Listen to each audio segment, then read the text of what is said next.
सोचो, आप एक सुनसान जगह से गुजर रहे हो। हर तरफ टूटे हुए घर, बिखरी हुई दीवारें, खामोशी इतनी गहरी कि हवा की आवाज भी डर लगने लगे। और फिर आपको वहां सिर्फ बर्बादी नजर आए। ना कोई इंसान, ना कोई जिंदा चीज, बस मिट्टी और खामोशी। आज की कहानी कुरान के एक ऐसे वाक़ये की है जिसका जिक्र अल्लाह ने सूरा अल-बकरा आयत 259 में फरमाया है। ये वाक़या है एक ऐसे आदमी का जो 100 साल तक सोता रहा। रिवायत में कई उलमा ने उनका नाम उज़ैर अलैहिस्सलाम बताया है, लेकिन कुरान में अल्लाह ने उनका नाम जिक्र नहीं फरमाया। एक दिन वो अपने गधे पर सफर कर रहे थे, साथ में कुछ खाना और पानी भी था। सफर करते करते उनका गुजर एक बर्बाद बस्ती के पास से हुआ। वो बस्ती बिल्कुल तबाह हो चुकी थी। घरों की छाटें गिर चुकी थी, दीवारें टूट चुकी थी और हर तरफ मौत का सन्नाटा था। वो मंजर देखकर उनका दिल कांप उठा। उन्होंने सोचा, यहाँ तो सब कुछ खत्म हो चुका है। फिर उनकी जुबान से निकला, अल्लाह इन मुर्दों को दोबारा कैसे जिंदा करेगा? ये सवाल शक में नहीं था, बल्कि अल्लाह की कुदरत को समझने की तमन्ना थी।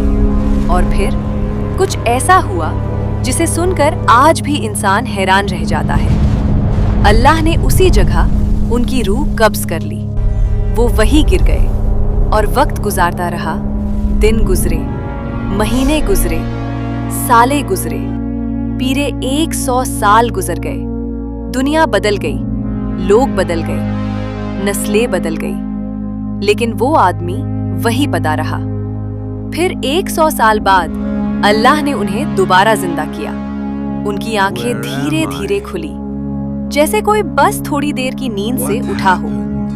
फिर अल्लाह ने उनसे पूछा, तुम कितनी देर यहाँ रहे? वो आदमी हैरानी से बोला, शायद 1 दिन या उससे भी कम, क्योंकि उन्हें लगा था जैसे बस कुछ ही घंटे गुजरे हैं। लेकिन अल्लाह ने फरमाया, नहीं, तुम यहाँ 100 साल तक रहे। ये सुनकर उनका दिल जोर से धड़कने लगा।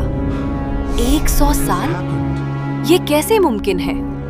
फिर अल्लाह ने फरमाया, अपने खाने और पानी को देखो। वो फौरन अपने खाने की तरफ गए और हैरान रह गए। 100 साल गुजरने के बाद भी खाना बिल्कुल ताजा था, पानी भी बिल्कुल वैसे ही था। ना स्मेल, ना खराबी, कुछ भी नहीं। ये अल्लाह की कुदरत का पहला मौजा था। लेकिन असली हैरानी अभी बाकी थी। फिर अल्लाह ने फरमाया, अब अपने गधे को देखो। वो पलट कर देखते हैं तो उनका गधा सिर्फ हड्डियों का ढेर बन चुका था। गोश्त खत्म, जिस्म मिट्टी में मिल चुका था, सिर्फ हड्डियां बची थी। और फिर उन्हीं आंखों के सामने अल्लाह ने मौजा दिखाया। वो हड्डियां हिलने लगी, धीरे धीरे एक दूसरे से जुड़ने लगी। रीढ़ की हड्डी बनी, पैर बने, सर बना, पूरा ढांचा तैयार हो गया।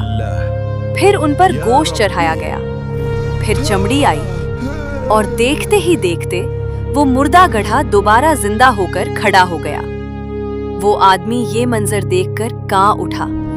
उनकी आंखों में आंसू आ गए और फिर उन्होंने कहा, अब मुझे यकीन हो गया, अल्लाह हर चीज पर कादिर है। सोचो, जिस अल्लाह ने 100 साल पुरानी हड्डियों में दोबारा जान डाल दी, उसके लिए कयामत के दिन पूरी इंसानियत को दोबारा जिंदा करना कितना आसान होगा। ये वाकया हमें याद दिलाता है कि दुनिया की हर चीज खत्म हो सकती है, लेकिन अल्लाह की कुदरत कभी खत्म नहीं होती। अल्लाह जब चाहे, जो चाहे कर सकता है, क्योंकि अल्लाह हर चीज पर कादिर है। आमीन।